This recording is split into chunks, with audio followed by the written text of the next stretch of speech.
সুলতানের মতো একজন অজেয় বীরকে যুদ্ধের ময়দানে হারানো অসম্ভব ছিল, তাই ষড়যন্ত্রের মাধ্যমে তাকে বিষ প্রয়োগ করার ধারণাটি উড়িয়ে দেওয়া যায় না।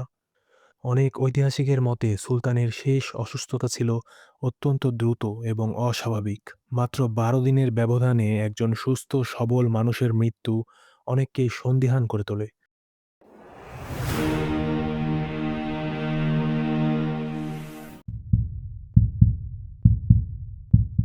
১১৯৩ সালের আজকের এই দিন, অর্থাৎ ৪ মার্চ, ইতিহাসের এক বিষাদময় দিন। মাত্র ৫৫ বছর বয়সে দামেস্কে ইন্তেকাল করেন মুসলিম ইতিহাসের শ্রেষ্ঠতম এক বীর, সুলতান সালাহুদ্দিন আইয়ুবী। তৃতীয় ক্রুসেড শেষ হওয়ার মাত্র কয়েক মাস পরের কথা। সুলতান সালাহুদ্দিন আইয়ুবী তখন দামেস্কে অবস্থান করছিলেন। হঠাৎই তিনি এক ভয়াবহ জ্বরে আক্রান্ত হন। টানা ১২ দিন সেই জ্বরের সাথে যুদ্ধ করার পর ৪ মার্চ তিনি শেষ নিঃশ্বাস ত্যাগ করেন। কিন্তু এই অজেয় বীরের মৃত্যুর আসল কারণ কি ছিল? সুলতানের ব্যক্তিগত সচিব এবং জীবনীকার বাহাউদ্দিন ইবনে সাদ্দাদের বর্ণনা অনুযায়ী, সুলতান অত্যন্ত ক্লান্ত ছিলেন। তিনি ১৬ ফেব্রুয়ারি থেকে অসুস্থতা বোধ করতে শুরু করেন। তার লক্ষণ ছিল প্রচণ্ড জ্বর এবং শরীর প্রচণ্ড ঘামানো। ইবনে সাদ্দাদের মতে সুলতানের সেই অসুস্থতা ছিল পিত্তজ্বর, বা সেই সময়ের প্রচলিত পরিভাষায় বিলিয়াস ফেভার। দুনিয়া কাঁপানো এই বীরের মৃত্যু আজও ইতিহাসের এক অমীমাংসিত অধ্যায়। সরকারি নথিতে এটাকে পিত্তিজ্বর বলা হলেও অনেক ইতিহাসবিদ এবং সমসাময়িক মানুষের মনে একটি প্রশ্ন ছিল: সুলতানকে কি বিষ দেওয়া হয়েছিল?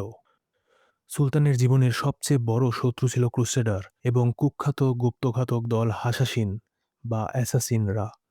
তারা এর আগেও অন্তত দুবার সুলতানকে হত্যার চেষ্টা চালিয়েছিল। সুলতানের মতো একজন অজেয় বীরকে যুদ্ধের ময়দানে হারানো অসম্ভব ছিল, তাই ষড়যন্ত্রের মাধ্যমে তাকে বিষ প্রয়োগ করার ধারণাটি উড়িয়ে দেওয়া যায় না। অনেক ঐতিহাসিকের মতে সুলতানের শেষ অসুস্থতা ছিল অত্যন্ত দ্রুত এবং অস্বাভাবিক। মাত্র ১২ দিনের ব্যবধানে একজন সুস্থ সবল মানুষের মৃত্যু অনেককেই সন্দিহান করে তোলে। ধারণা করা হয় তার নিকটস্থ কোনো বিশ্বাসঘাতক বা শত্রুর চর তাকে খাবারে অথবা ঔষধে ধীর গতির বিষ মিশিয়ে দিয়েছিল, যা সময়ের সাথে সাথে তার অঙ্গ প্রত্যঙ্গ অকেজো করে দেয়।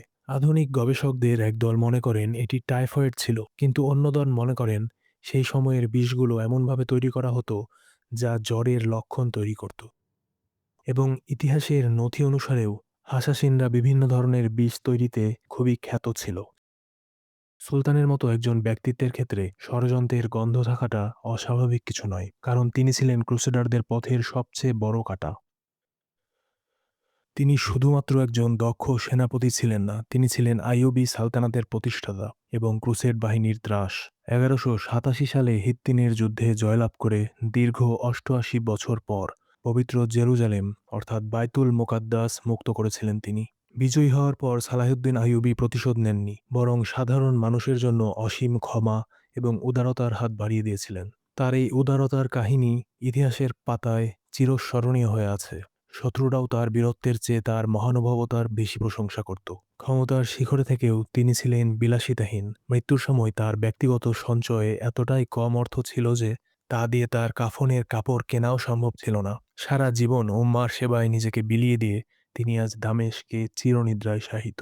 জেরুজালেমকে পুনরায় হারিয়ে মুসলিম বিশ্ব আজও তার অভাব বোধ করে।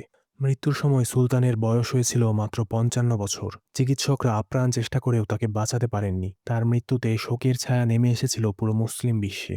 এমনকি তার ঘোর শত্রুরাও একজন মহান বীরের মৃত্যুতে শ্রদ্ধা জানিয়েছিলেন। তিনি চলে গেলেও রেখে গেছেন অজেয় এক আদর্শ।